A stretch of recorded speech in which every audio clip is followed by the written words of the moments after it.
আসসালামু আলাইকুম মাছ চাষি আগ্রহীগণ, আশা করি সবাই ভালো সুস্থ আছেন।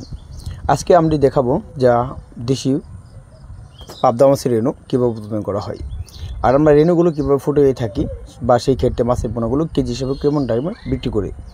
আর মূলত পাবদা মাছের রেণুর জন্য আপনাদের লক্ষ্য রাখতে হবে ভালো পুকুর। পুকুর যদি ভালো হয় তাহলে পাবদা মাছের রেণু পুকুরে চাষে খুব লাভজনক হয়। পাবদা মাছের রেণুর জন্য পুকুর প্রস্তুত করতে হবে। নিয়মিত সারা পুকুর সিঁচ দিতে হবে। সিঁচ দিয়ে পুকুর 1 দিন থেকে 2 দিন রোদের তাপমাত্রায় রাখতে হবে, তল অবস্থায় রোদের আবহাওয়াতে রাখতে হবে। দ্বিতীয় কথা হলো, পুকুরে যখন রেণু মাছ ছাড়ার আগে পুকুর সুন্দরভাবে প্রস্তুত করতে হবে, যেমন পাতা বোনা বিজেপি ইত্যাদি যেগুলো আছে এগুলো পরিষ্কার করে দিতে হবে। যদি পুকুরে কাটানোর মতো ব্যবস্থা থাকে তাহলে অবশ্যই কাটিয়ে নিতে হবে। তখন দেখা যাচ্ছে পুকুরে যখন আমরা পানি দেবো, মোটরের পানি দেবো না আরেক পুকুরে পানি দেবো, সেই দিকে আমাদের অবশ্যই আগ্রহ জানার প্রয়োজন।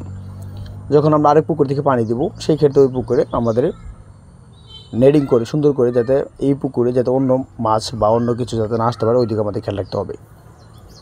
আর যদি মোটর পানি দিই তাহলে মিনিমাম 2 থেকে 3 দিন পরিমাণ পানিটা এখানে রেখে দিতে হবে পুকুরে।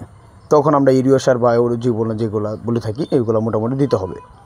আর এগুলো মূলত সবাই অভ্যস্ত জানে। আর বিশেষ করে আপনারা রেণু মাছের জন্য পুকুরে মিনিমাম পানি রাখবেন 2 থেকে 2.5 ফিট বা 3 ফিট, সর্বোচ্চ 2 থেকে 2.5 ফিট রাখলে ভালো হয়। এর ভিতর পানি রাখবেন। এই অবস্থায় আপনারা যখন পুকুরে নার্সিং করবেন সেই ক্ষেত্রে আপনার মাছের রেজাল্ট ভালো পাবেন।